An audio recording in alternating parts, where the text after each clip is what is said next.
In this section, let's talk about auto wheel rotation. First, what is the formula for auto wheel rotation? It's the car's travel distance divided by the wheel's circumference. What is the wheel's circumference? It's the wheel's radius times 2 pi, so it should be 2 pi r.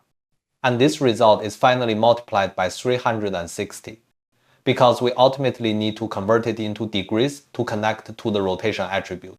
Let's briefly explain what this formula means. First, 2 pi r we know is the wheel's circumference. The car's travel distance divided by the circumference is actually how many full rotations this wheel has made. It might rotate half a turn, 0.5. It might rotate 1.5 turns, 1.5, or some other number. For example, 0.2, 1.2. As we just said, we ultimately need to convert it to a rotation angle, because we need to connect it to the wheel controller's rotation attribute, like rotate x. So we multiply by 360 in the end, because one full turn is 360 degrees, half a turn is 180 degrees, a quarter turn is 90 degrees. So here, take the actual travel distance divided by the wheel's circumference to get the number of rotations the wheel made. Then multiply by 360, and that's the final rotation angle. Let's take a look. If we're going to build this in Maya, what information do we need? First, 2 pi and 360 are known values. We can just use 3.14 for pi. So 2 pi is 6.28. 360 is also a known number. This can be written directly into the utility node's attributes. What we don't know is the car's travel distance and the wheel's radius. Actually, we do know the radius. Why? Because the wheel model itself doesn't change.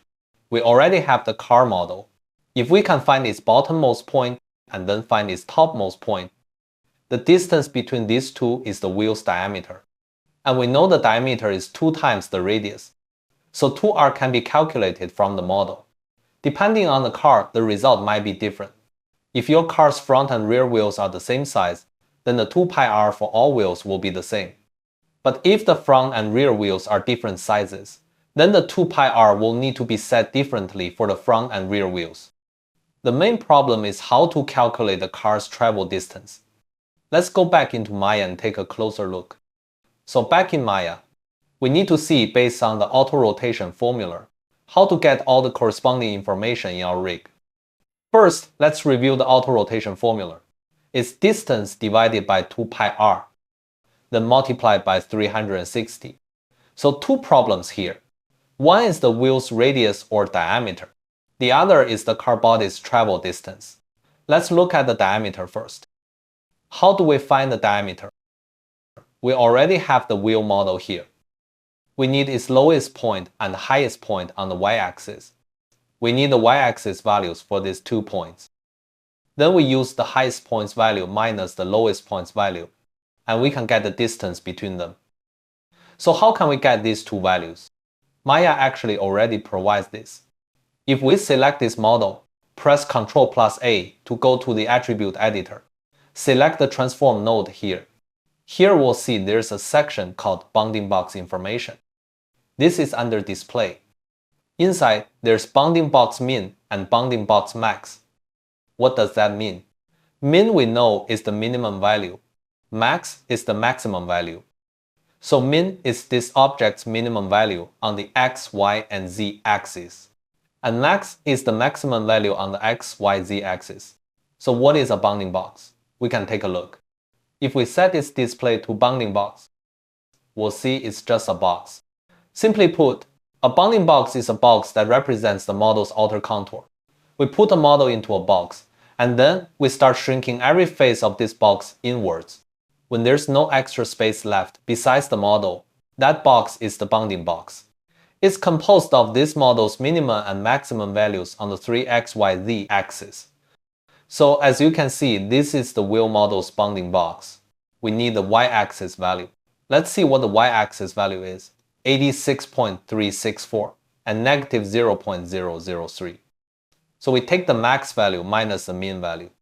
That's 86.367. This is 2r, the wheel's diameter. So we have that, we have pi, we have 360. So from here, we can figure out the coefficient. That is 360 divided by the product of pi and the diameter. Pi is 3.14, and the diameter is 86.367. So if we use a calculator, 3.14 times 86.367 equals 271.192. Then we take 360 and divide by that. Okay, the coefficient we get is 1.327. This is what we will multiply by the car's actual forward or backward travel distance. This is the final coefficient to connect to each wheel's rotation. The next problem is, how do we get the car's own travel distance? We might see in some rigs, or even some rigging tutorials, this kind of method, just connecting it directly to, say, the cog controller's translate Z. Let's try that quickly. First, this automatic rotation definitely shouldn't be connected to the controller itself. We want to connect it to a group above the controller. The controller only has a 0 group above it now. So let's add a group called connect.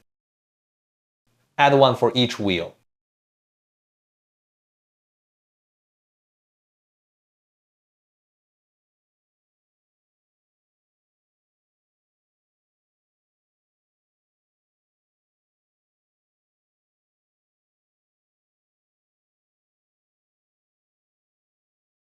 Then we need to connect this auto steering to this connect group. As we just said, let's just use translate Z to connect it. Let's do this quickly first and see the effect. Let's select the cog controller. Add it in. We've already calculated the coefficient, so let's just use a mod double linear node.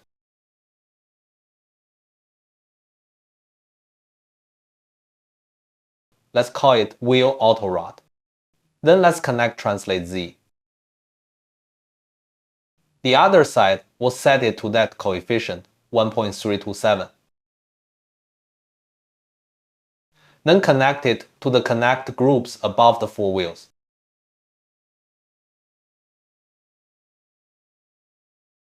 Let's see its rotate X.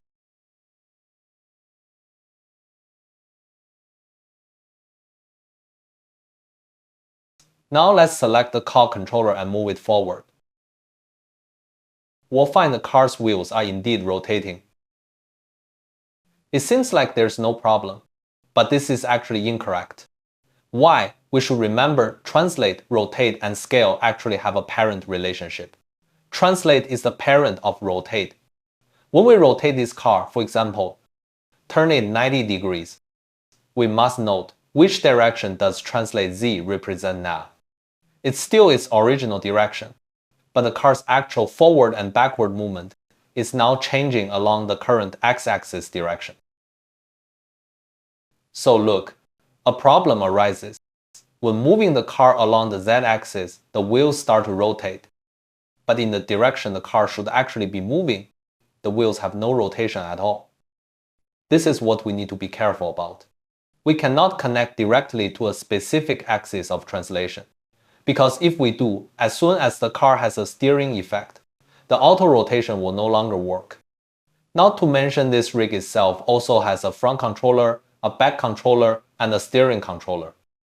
With all these combined, if we connect the auto rotation to the cog controller's translate Z, it definitely won't achieve the result we actually want. So what do? We can actually do a very simple setup. We won't calculate its distance directly in the rig. When we were talking about steering, we briefly mentioned when actually animating a car in a shot, we usually create a path and make the car move along this path. So for this stage in the rig, we can just create a distance attribute. When we actually connect it to the corresponding path, we can then calculate its distance on that path. We'll expand on this in detail later. So for now, just follow me and create a new attribute on the cog controller. Let's call this attribute distance and add it, then go back to the node editor. We were using translate Z to drive it. That's clearly not right. Let's change it. We'll now use the distance attribute we just created to connect.